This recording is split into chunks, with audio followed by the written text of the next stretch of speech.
public hearing for today. And we'll start by just recognizing that we are holding our meeting on the unceded territories of the Hupecheset and Sishat First Nations. This public hearing is being held pursuant to Section 464, 465, and 466 of the Local Government Act. And I will start with my opening remarks while we await the rest of our council. Okay. So this public hearing is being convened in order to hear representations from the public regarding the city's application to the Agricultural Land Commission to extend the exclusion of a portion of the land on Mclean Mill National Historic Site from the Agricultural Land Reserve. At this public hearing, any person who believes that their interest in property is affected by this application shall be given an opportunity to be heard. However, it is important that all who speak at this meeting restrict their comments to matters related to this application for exclusion, and it is my responsibility as chair of this meeting to do so. Those who wish to speak concerning the city's exclusion application are asked that you begin your comments to council by clearly stating your name and address. You may then give us the benefit of your views concerning the application. Members of council may ask questions of you following your comments. However, the purpose of this hearing is for council members to listen to the views of the public. It is not the function of council at this public hearing to debate the merits of the application with individual citizens. Everyone who deems their interest in the property to be affected by this exclusion application shall be given an opportunity to be heard at this meeting. No one will be or should feel discouraged or prevented from making their views known. Rob Roycroft has been engaged by the city to act as facilitator of tonight's hearing. Mr. Roycroft will assist the chair in ensuring the views of the public are heard and that comments pertaining to the city's exclusion application only. After this public hearing has concluded, council at a special meeting held on Monday, March 29th, 2021 at 2 p.m. via Zoom will receive the public hearing report and consider a resolution to forward or not forward the city's application for exclusion to the Agricultural Land Commission for their consideration. Okay, we will start with applicant, the City of Port Alberni. Thank you, Chair Minions. And just to note, we have all of council with the exception of Councillor Corbeil, so hopefully he'll be here shortly. So in response to receipt of a letter of compliance from the ALC Enforcement Branch in February of 2020, the city made an application to ALC for non-farm use, and that was in May of 2020. While the city's application was denied, written response received in November, written reasons for the decision noted that the ALC would accept the submission of an exclusion application by the city, noting that any such application would be considered by the commission based on the application's merits and in the context of the commission's mandate. The city's application proposes to exclude land that has historically been used as a sawmill and are currently used as a National Historic Site, has not previously been used for agricultural purposes, is zoned by the ACRD for park and public use industrial, and are not within the city's plans to convert to agricultural use, with the exception of 1.3 hectares fish hatchery, and are consistent with ALR permitted uses because of a National Historic Site designation, does not infringe on surrounding agricultural uses, has limited to no potential for agricultural use, for example, significant development, potential risk of contamination that wouldn't be feasible for conversion to agricultural uses from the Agricultural Land Reserve. As per the ALC exclusion application guidelines, dated for reference September 30th, 2020, the city did give notice by posting a sign on the affected parcel, provided notice in 2 issues of the AV News, March 10th and 17th, and provided copies of the city's exclusion application to the ACRD, in this instance, the General Manager of Administrative Services, for distribution, and to the Sishat First Nation and Hupecheset First Nations. Wonderful. Then moving on to correspondence. City Clerk, if you'd like to highlight the correspondence. Certainly. So correspondence that was included in your agenda package, given receipt in advance of finalizing the agenda, was an email dated March 11th, 2021 from Susan Roth, commenting on the possibilities the Mclean Mill property could offer. And would you like me to continue then with the late correspondence? That would be great. Thanks. Okay, this will be just a little bit longer. We have a total of 4 items. They were provided to members of council in advance of the hearing by email.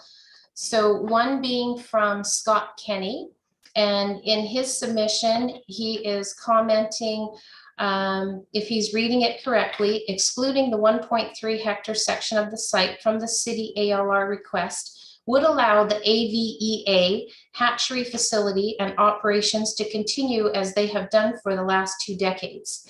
In addition to collecting brood stock and raising salmon, we would be permitted to continue with our partnership with local schools and the public through our education and interpretive programs at the site.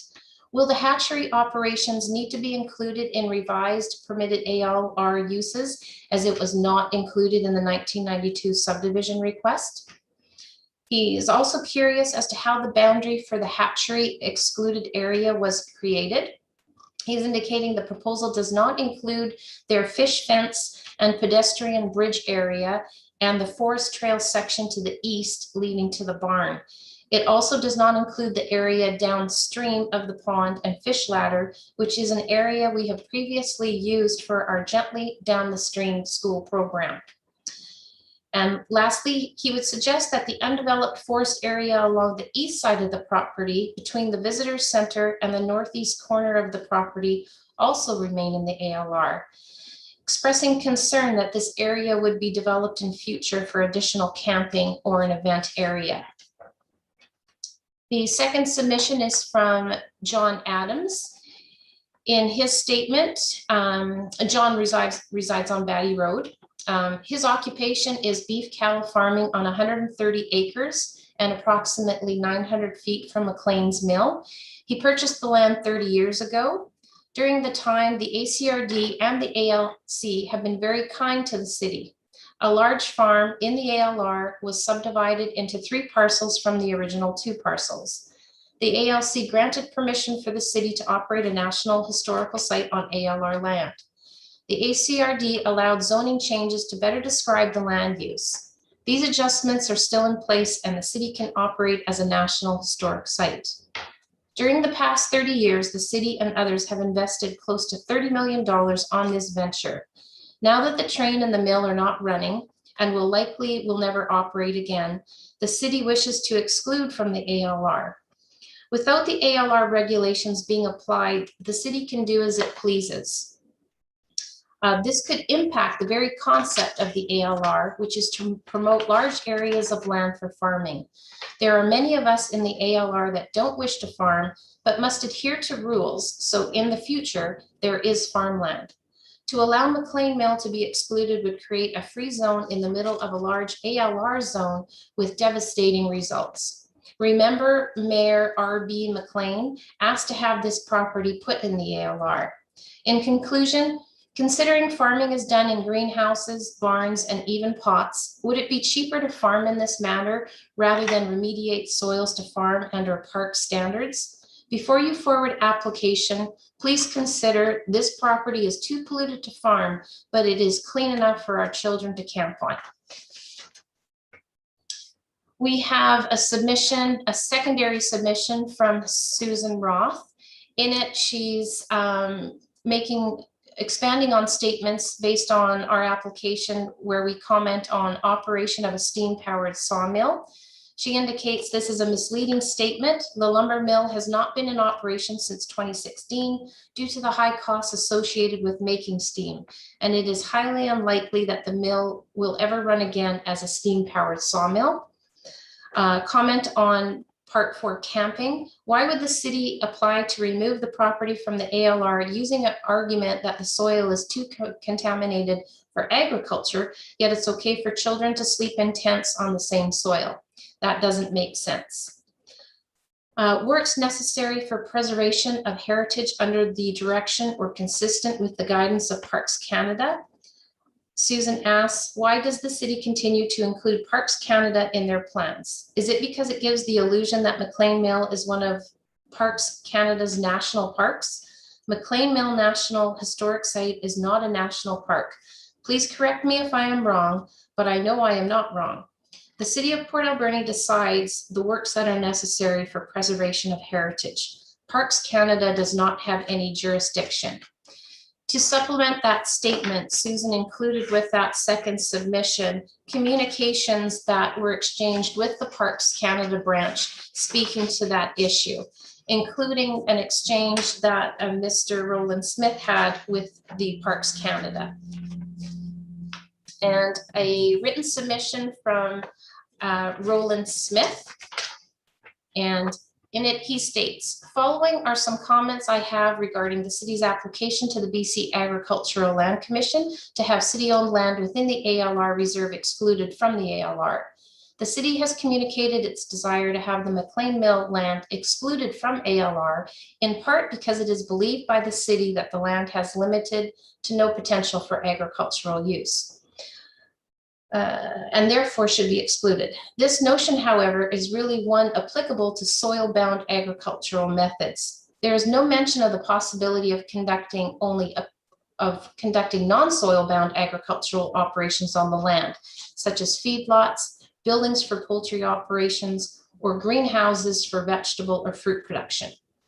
That much of the land in question, the Mclean Mill property, has been significantly altered over the years due to its industrial past is without question.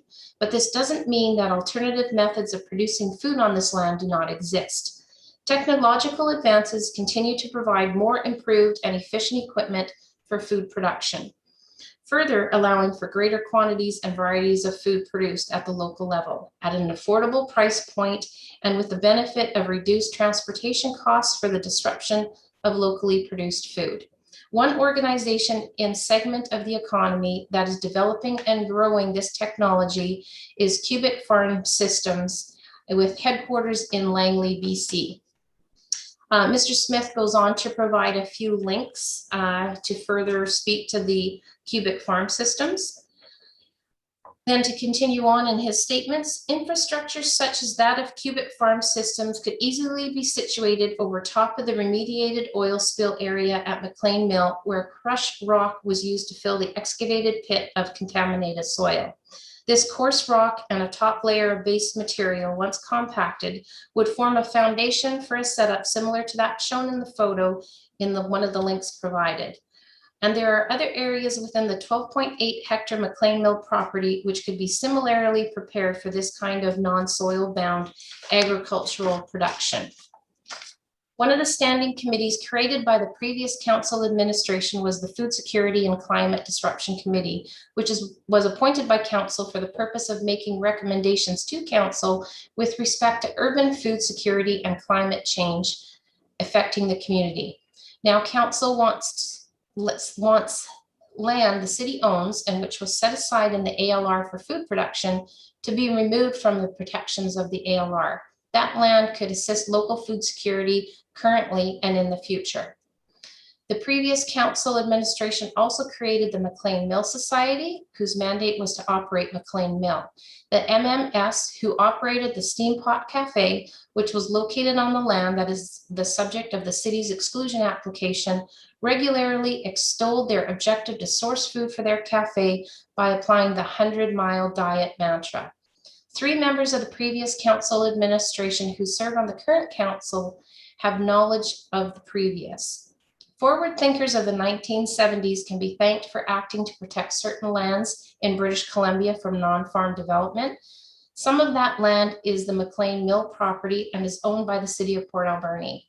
While crops of grains, vegetables, and fruits or grazing ungulates may not be suitable agricultural choices on the Mclean Mill land in its current state, technology is available for the production of food on that land that is not based on soil-bound methods.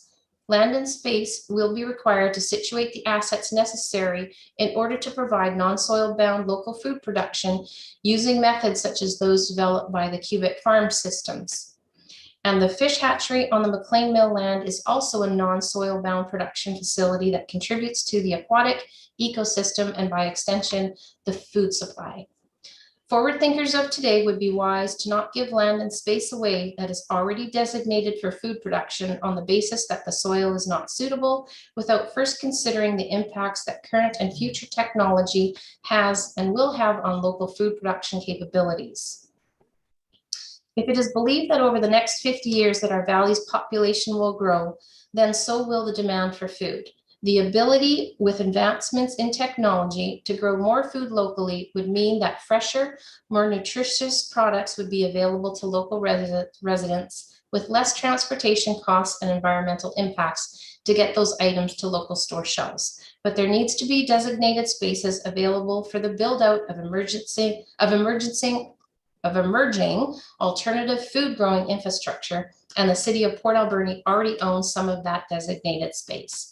There are some things that only governments can do. One of those things is that on behalf of their citizens, governments at all levels can lead the way to protect land that is already designated for food production. The city of Port Alberni should be leading in this same manner. And that includes the late written submissions.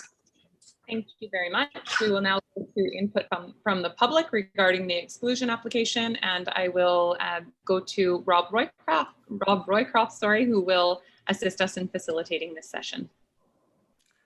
Thank you, Mayor Minions, and thank you to the rest of council. Good evening, ladies and gentlemen who are watching this. We'll now open the session. Some very, very basic rules. Please keep remarks focused, as the mayor has said, onto the issue of concern tonight, which is the application to exclude the site from the Agricultural Land Reserve. And let's get started. So who's the first speaker? So I will just ask, we have 5 attendees, and those who wish to speak, if they would like to raise their hand, and you will be selected in the order that your hand is raised.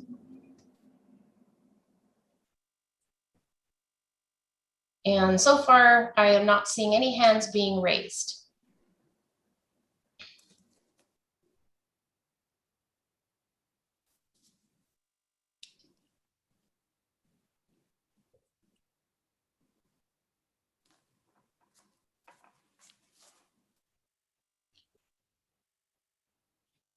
So, and just to let everybody know, hands, oh, I have one hand that's being raised now, and it's Genevieve. And Genevieve, I'm going to allow you to talk, and please go ahead. Good evening, everyone. Thank you, first of all, for hosting this public forum. My name is Genevieve Unot, and I live on 3471 Argyle Street. And I'd like just to share, I guess, my insight and thoughts on excluding Mclean Mill from the designation of the ALR. I've worked in food security here in Port Alberni. I also have degrees in tourism management and work for an Indigenous organization nationally. So I see both perspectives, and I can see why this is a complex issue for the local community, including myself.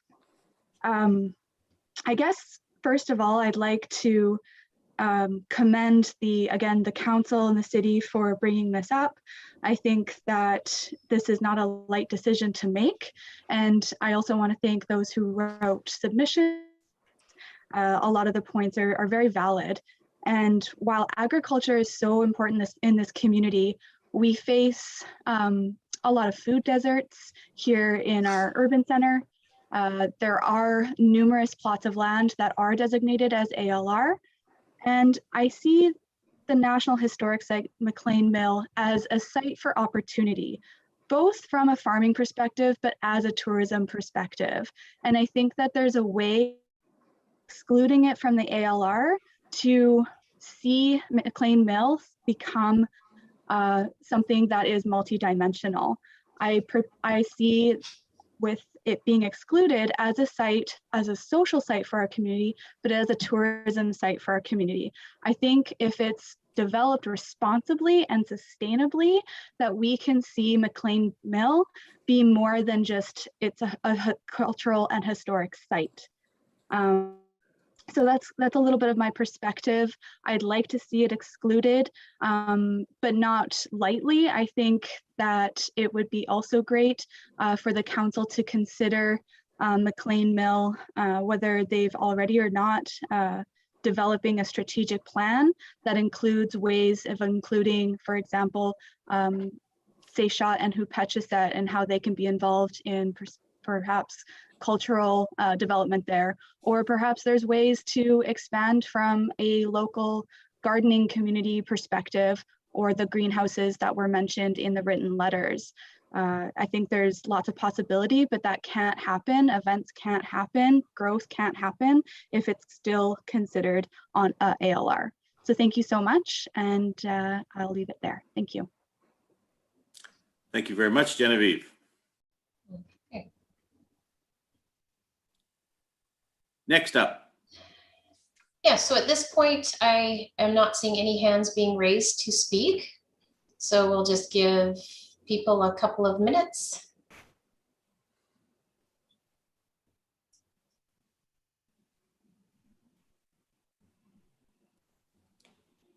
And it doesn't appear we have any. Oh, I have another hand that's been raised.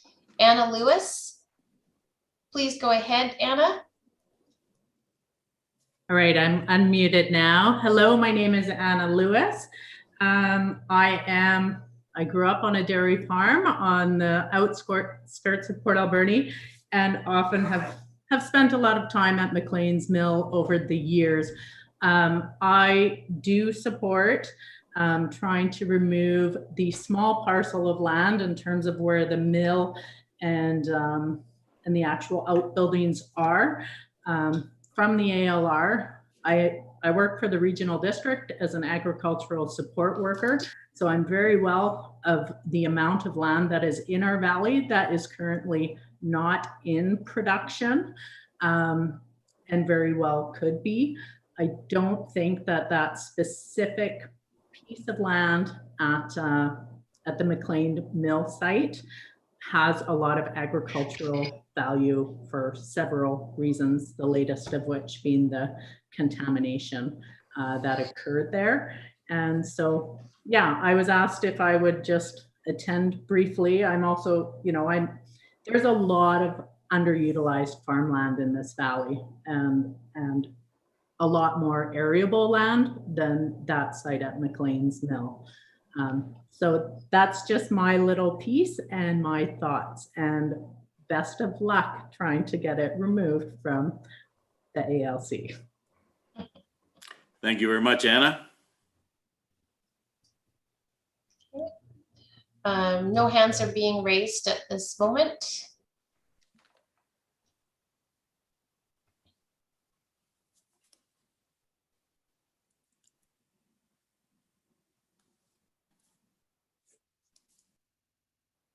It appears that we don't have any other individuals wishing to speak.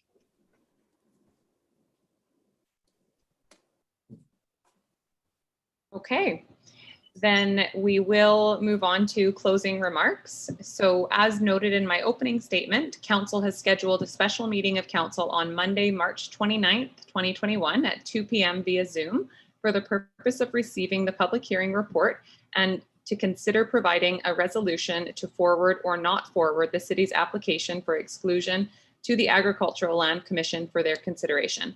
Once this public hearing has terminated, members of council may not, as a group or as individuals, receive any further oral or written presentations on this matter, including what might be perceived of as informal discussions immediately after the termination of this meeting. I ask all parties to comply with this. Before closing the public hearing, I'm going to call 3 times for any further speakers regarding the city's application to exclude. For the first time, is there anyone who wishes to make any further representations? And Twyla can just let me know if any hands go up. Absolutely, Chair Minions. I am not seeing any hands being raised. Okay.